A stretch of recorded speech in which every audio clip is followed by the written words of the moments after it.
Hi, everybody, and welcome back. It's week 10, and we're continuing our view of media. Right before break, we talked about controlled media.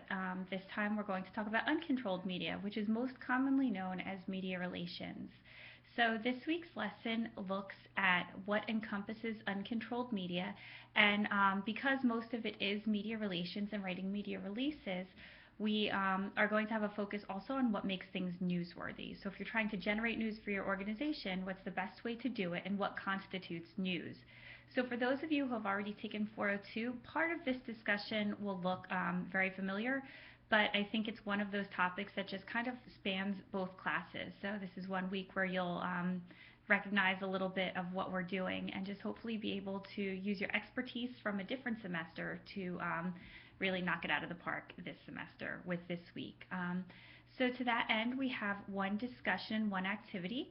Your activity is comparing news releases to how they are published when they're picked up in print, and there's directions for that in the folder for this week. And then there's also a discussion about online newsrooms or online media rooms, and that draws heavily on your Scott reading for this week. There's also two exciting current event discussion lead responses. So I encourage you, especially if you haven't started giving your responses yet, to go in and view the videos and give your responses to the questions that your classmates post. Again, your responses are part of your current event discussion lead grade, but they're separate from the day that you pick and report on the article and pose questions to the class. So please make sure you're doing both parts of the assignment.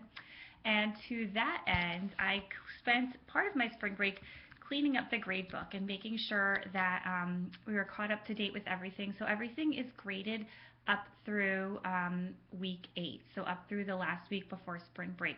So if you notice anything that you believe you handed in that isn't graded, please shoot me an email and let me know. So if you look at the grade book now, you should have a really good view of where you're at in terms of your grade. And then going into the first major paper, which is due Sunday, you kind of have an idea of where you sit and what you need to get on your paper in order to come close to the grade that you want to get.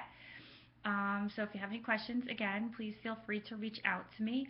And I will be here. My office hours are 9 to 12 on Tuesday and 12:30 to 2:30 on Wednesday. I hope you have a great week.